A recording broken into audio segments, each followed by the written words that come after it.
प्रश्न प्रत्येकाच्या मनामध्ये आहे. आम्ही असं ऐकलंय वर्तमानपत्राच्या माध्यमातून की 3 डिसेंबरला या देशाचे मुख्य निवडणूक आयुक्त यांनी पॉलिटिकल पार्टीला त्या ईव्हीएम बद्दल बोललेलं आहे. मला आपल्या सगळ्याच्या माध्यमात एकच त्यांना निरोप द्यायचा, दुसरं काही जास्त बोलायची गरज नाही. जी प्रणाली, जी कार्यपद्धती पूर्ण जगाने नाकारलेली आहे, जगाने, मी पुन्हा सांगतो जरा समजून घ्या, जगाने नाकारलेली आहे.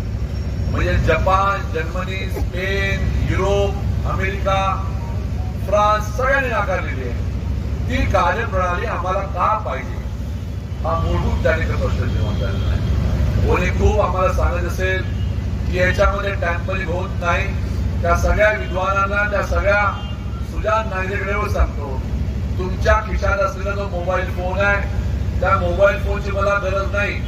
तुम्ही तुमचे जे अकाउंट ऑपरेट करता त्याच्यात ओटीपी मला देऊन टाका, मी 2 मिनिटात सांगून देईन त्याच्यामध्ये टॅम्पर होते काय ते. एक वेळ अशी होती की आम्ही शेतकरी आमच्या शेतामध्ये आम्हाला पाणी सुरू करायचं होतं, तर स्टार्टर मोटरची बटन दाबाला त्या मोटरच्या स्टार्टर पर्यंत जावं लागत होतं. आज आमचा शेतकरी घरी बसून स्टार्टर मोटर सुरू करतो, बंद करतो, स्प्रिंटर सुद्धा ऑन करतो. आणि आताच काही महिन्या अगोदर चंद्रावरचं यान आपलं थोडं बिघडलं होतं, तर आपल्या ज्या वैज्ञानिक त्यांना भारत देशाच्या भूमीवर बसून ते दुरुस्त केलं होतं. मग इलेक्ट्रॉनिक मशीनचा विषय ट्रान्सफर होतो नाही होतो हे सांगायची गरज नाही. तर कुठलीही इलेक्ट्रॉनिक मशीन असली तर त्याचा सोर्स कोड असतोच. बिना सोर्स कोडची इलेक्ट्रॉनिक मशीन तयार होत नाही.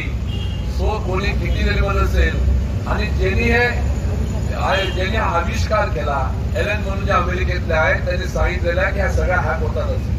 मग आमचं एवढंच म्हणणं आहे की ही लोकशाही, देशाचं स्वातंत्र्य आपल्याला कायम ठेवत असेल तर आम्हाला याच उत्तर द्या की जगामध्ये जी कार्यप्रणाली त्या ठिकाणी बंद केलेली आहे सगळ्या देशांनी, ती कार्यप्रणाली तुम्हाला का ठेवायची.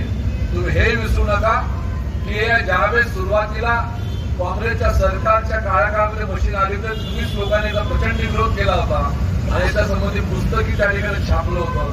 ते पुस्तकाचा तुमचंच पुस्तक तुम्ही पुन्हा वाचन करा आणि मग अशा प्रकारचा आपला निर्णय घेण्यासाठी पुढे पाऊल टाका. अन्यथा हा देश, या देशातल्या संविधानाची पहिली जी लाईन आहे आम्ही भारतीय, ही एखाद्या औपचारिक जाऊन जाईल. त्या आम्ही भारतीय या गोष्टीचा अर्थ, त्या भारतीय आम्ही भारतीय गोष्टीचं महत्व आणि त्याचा असलेला भारताच्या लोकांचा सन्मान, स्वाभिमान हे त्या कागदावर जाऊन देईल अशी आज परिस्थिती निर्माण झालेली आहे. नुकत्याच झालेल्या निवडणुकीमध्ये पडझड आपण पाहिलेली आहे. त्या पडझडीमध्ये लोकांनी आपल्याला मतं दिली असं बिलकुल नाही. लोकांनी आपल्याला मतं दिलेलं आहे. एकामेकावर गैरविश्वास करू नका. पण लढाई मोठी आहे. त्या मोठी लढाईमध्ये मोठी त्या ठिकाणी आपल्याला तयारी करावी लागणार आहे. आपण आपल्या परीने नक्कीच लढू आणि लढत असताना लोकांना नक्कीच सांगू की आम्ही त्या संविधानाची जी पहिली लाईन आहे, आम्ही भारतीय आहे. हा भारतीयाचा संमतीचा अर्थ, जी भारतीय लिहित असताना ह्या देशातील लोकांनी घेतलेले कष्ट आणि त्या आम्ही भारतीय लिहित